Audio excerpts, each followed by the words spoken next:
Sinshaka kubona umuntu ufite agahinda uyu munsi. Nataka nikuone uko na furahi. Ndashaka mbona ufite umunezero. Biblia inasema Biblia inavuga ngo kivuli ya agano jipya ilikuwa agano la kale. Igicucu cy'isezerano rishya cyari isezerano rya kera. Wakati ya agano la kale, igihe cy'isezerano rya kera, watu walikuwa wanatumia mwana kondoo, abantu bakoreshaga intama kwa ajili ya Pasaka, mu gihe cya Pasika. Lakini wakati ya agano jipya, ariko mu gihe cy'isezerano rishya, sisi tuna sadaka moja iliyotolewa kwa ajili yetu. Twebwe dufite ituro rimwe ryatanzwe kubera twebwe. Nataka niambie watu ambao wananifuata, ndashaka kubwira abantu bamurikiye, nataka nizungumze habari za nguvu ya ufufuko. ndashaka kuganira imbaraga z'umuzuko. Na Biblia inasema ya kwamba, Biblia inavuga ngo habari za msalaba kwa watu wapotevu ni kupotea, lakini habari za msalaba kwa watu wanaoamini Yesu ni uzima wa milele.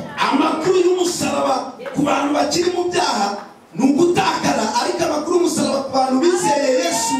Asubuhi ya leo nataka nikwambie tuna uzima kwa sababu ya Yesu. Dufite ubuzima kubera Yesu. Tuna ushindi kwa sababu ya Yesu. Kubera Yesu Kristo. Yesu haiko tena ndani ya kaburi. Yesu nagari mu gituro. Sitazungumza tena habari za kufa kwa Yesu. Agaraganira amakuru yo gupfa kwa Yesu. Lakini nitazungumza habari za kufufuka kwa Yesu. Kwa sababu pale ndio kwenye kuko ushindi. Pale ndio kwenye kuko nguvu. Pale ndio kwenye kuko deliverance. Maisha yako kama haijaambatana na ufufuko wa Yesu, ungali ule wa zamani. Lakini maisha yako ikiambatana na nguvu za ufufuko ya Yesu, kuna kitu itabadilika. Ndani ya nyumba yako kuna kitu kitafanyika. Ndani ya jamaa yako kuna kitu kitafanyika. Ndani ya business kuna kitu kitafanyika. Nasema haleluya. Kanisa haleluya.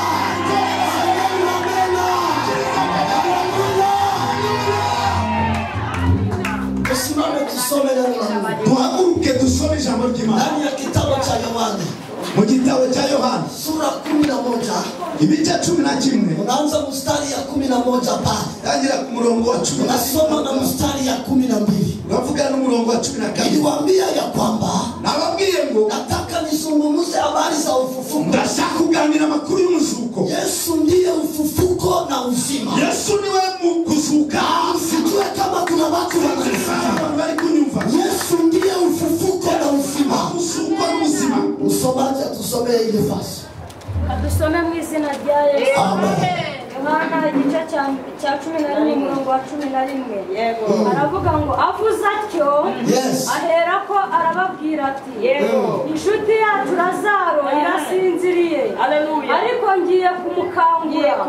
12. Abigishwa baramubwira bati, haleluya, databuja, niba asinziriye azakira. Amen. Soma tena kitabu ya Mathayo. Azakira. Soma tena kitabu ya Mathayo 28. Kitabu cha Mathayo mstari wa 28 umurongo wa mbere. Wa pili n'uwa kabiri unaruka urasimbuka. Unasoma 6-7. Usome 6-7. Alafu nakaa. Ubundi tukicara. Kuna kitu nitazungumza na wewe katika subuhi. Alita ni kuganira nawe muri soma pale mama. Yes. Igitabo cya Matayo. Yego. Murongo wa mbere aravuga ngo Biblia iravuga kuzuka kwa Yesu. Kweli ile kabisa. Nuko umunsi w'isabato ushize kuwa mbere w'iminsi 7 umuseke wenda gutambika. Maria Magdalena na Maria wundi bajya kureba cya gitumo. Habaho igishyitsi cyinshi kuko marayika w'umwami Imana yaramanutse avuye mu ijuru abirindura igitare akicaraho. Amen. Gatatu, ishusho ye yasaga n'umurabyo n'imyenda ye yeraga nk'urubura. Babarinzi bamubonye bagira ubwoba bahinda umushyitsi basa n'abapfuye. Gatanu, ariko marayika abwira abagore ati mwebweho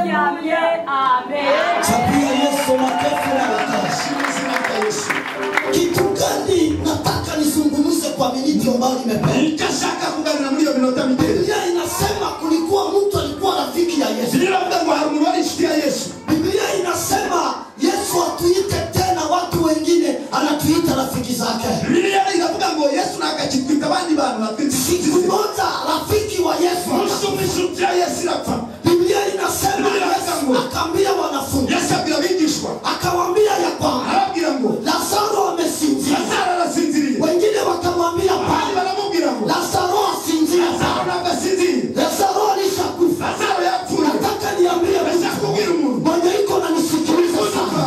Usemi ya wanadamu hakuna siku itakutana na usemi wa Mungu. Yenye wanadamu wanasema juu ya maisha yako hatuwezi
Nenda maliza. Je kurangiza. Biblia inasema. Biblia inavuga ngo Wakati Yesu anakufa. Yesu Lazaro yapfuye. Wakati Yesu anakufa. Yesu yapfuye. Kule kuma 28. Anasema kuma 28. Wakatika Yesu. Wakatika Yesu. Bashingura Yesu. Asika Yesu. Baramushingura. Saba nisika Yesu. Bamaze kumushingura. Kila mtu alisema Buri muntu wese yaravuze. Kila mtu alikomante menyana. Buri muntu wese yavuze icyo ashaka. Wakati mbele Igihibuto iko kubudongo. irimo gitaka. Wakukanyanga naweza kanyanga. Wakukandagira naikane. Wakumwanga naweza mwanga. Wakutema naweza tema. Wakusarawa naweza sama. Hatuwe kwamba mbegu kuingia kubudongo. Kuna tumaini. Mbegu haiwezi wota kama ingia kubudongo. Haleluya. Wakati maisha yako hayatia kubudongo. Mangani na vya kusema tu. Wakati maisha yako hayaingia. Mangani na vya kusema. Tu hawayaona. Uko matokeo. Uko matokeo. Nasema kuna matokeo. Haleluya. Siku ya kwanza.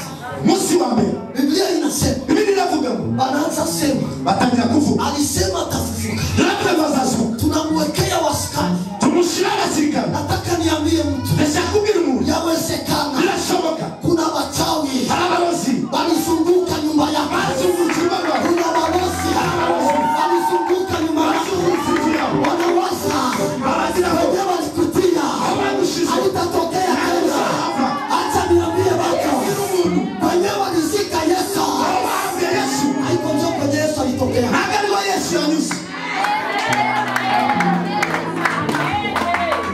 Sijui kama kuna mtu. Simu waliweka ndani Yesu. Njoo kwenye Yesu alitokea. Maria na Marita. Wakasema hatuwezi ikala. Lazima na sio twende muona. Lakini hata nikwambie. Kuna watu wanachunga. Waone ubakie ile fasi. Waone ubakie mwa ile mateso. Waone ubakie mwa ile tamo. Siko na kwambia. Watapiga swata. Watapiga swata. Watapiga swata. Watapiga swata. Haleluya. Hii neno sijua gisi mkunisikia. Biblia inasema. Pale kwenye tulisoma. Malaika wa Mungu. Akashuka. Haleluya. Akasogeza lijiwe. Nataka niwapatie revelation. Malaika wa Mungu. Wakati alishuka. Amegeuza ile jiwe. Biblia inasema. Akwenda pembeni ya lijiwe. Akaikala yule ya lijiwe. Haleluya. Kitu nataka zungumza. Malaika akasema.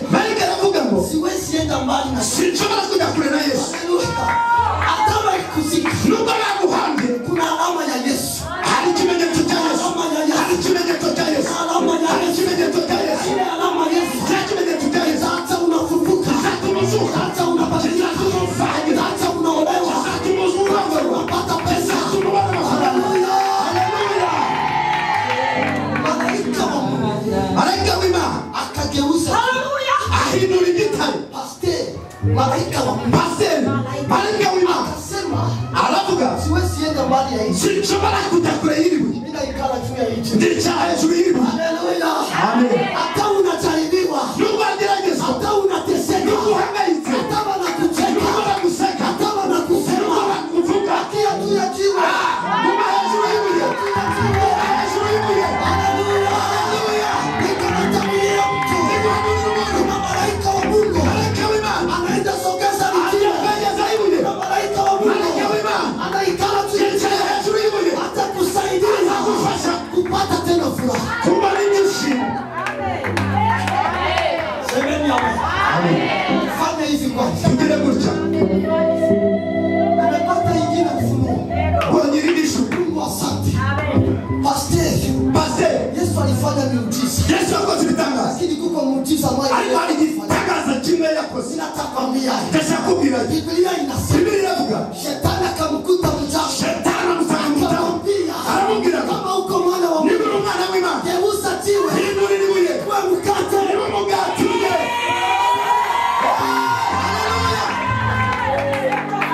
Soma Biblia. soma Biblia Kitabu ya Mathayo. Kitabu cha Mathayo Sura 4. ibice 4 Usisome pale niko na maliza majisi. nusome hadi kurangiza Uko muujiza. hari gitangaza Ndio Yesu akufanya. Yesu atakoze Na ile muujiza. na kile gitangaza Wanasema nini? yavuga iki Kitu ninataka nicho cyakubwira jiwe. nibuye Hauwezi linganisha na mkate. ushobora kujyana n'umukati Mkate unaweza ingia kumai. umukati wajya mu mazi Inasambalikana. ugahita ufanye gutya Lakini Yesu. ariko Yesu Kwa sababu ni jiwe. ari ibuye Atabakia kuwa jiwe. azakubwira kuri ibuye Kuseme. kukudama Kutete. kuvuga Atabakia jiwe. azakubwira kuri ibuye Haleluya.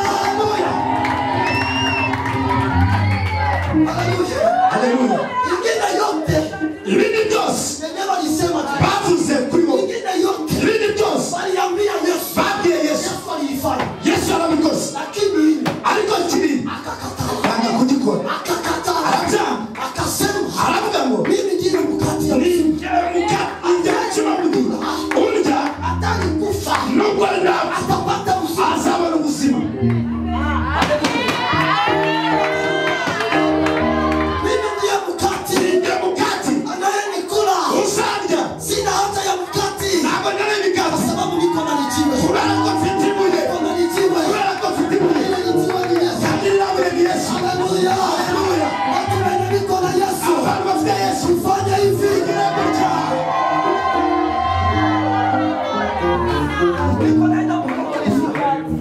Niko naenda kukumaliza. ndagiye kurangiza Biblia inasema Biblia iravuga watu wakashangaa. abantu baratangara Niko nazungumza na mtu. ndi kuganira n'umuntu Kuna watu wanaenda hari sana. abantu bagiye gutangara Wenye Yesu anaenda aho Yesu agiye kuva kumanisania Yesu. agize ngo Akabakia mkaburi. Yesu azamunamuka Kisa siku 3. ariko amaze iminsi itatu Waliona Yesu. babonye Yesu Hata watu waone Yesu. abantu babona Yesu Haleluya. haleluya Wakimuona bamubonye watageuza maneno. bazahindura amagambo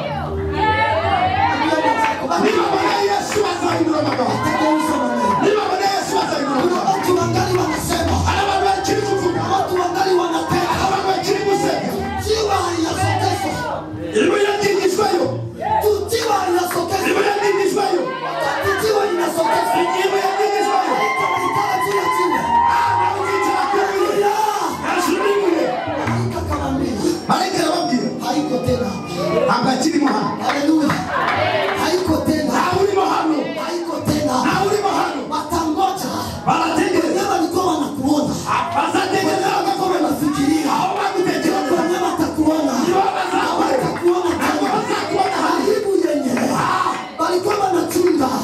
Kuna maisha yako. isoni bari bategereje Hawataona tena. ntabwo bazabibona Sema haleluya. Kitu kingine. ikindi kintu Biblia inasema. Biblia iravuga Shetani akaambia Yesu. shetani abwira Yesu Kama wewe ni mwana wa Mungu. niba uri umwana w'Imana Kama wewe ni mwana wa Mungu. niba uri umwana w'Imana Biblia inasema. Biblia iravuga ngo Akamwikalisha juu ya kanisa. amwicaza hejuru y'urusengero ku gasozi Nataka niwaambie kitu. ndashaka kubabwira ikintu kimwe Kuna ufunuo yenyewe nimepata. hari ishurirwa mbonye Nataka niwaambie. ndashaka kubabwira Yesu ndiye kichwa ya kanisa. Yesu niwe mutwe w'itorero Yesu ndiye kichwa ya kanisa. Yesu niwe mutwe Yesu w'itorero hawezi kuwa chini ya kanisa. Yesu ntashobora kuba munsi y'itorero Hawezi kuwa juu ya kanisa. ni ngombwa abe hejuru y'itorero Hawezi kuwa juu chini yako. ashobora kuba hasi yawe Atakuwa juu yako. agomba kuba hejuru yawe Akikuwa juu yaba yako. hejuru yawe Unosi sana kuya. urozi yaje Ataona Yesu. azabona Yesu Wenye kukupinga sana kuya. Ataona Yesu. azabona Yesu Haleluya. niyo mpamvu Maria Magdalene Mariya na Magadalena hawakuona Yesu. ntabwo babonye Yesu Waliona malaika. babonye marayika Haleluya. Haleluya. haleluya Hawakuona Yesu. ntibigeze babona Yesu Waliona malaika. ariko babonye marayika Akamwambia arababwira ngo mwende Galilaya. mujye Galilaya Haleluya. amen Iliyoandikwa kuko ibyanditswe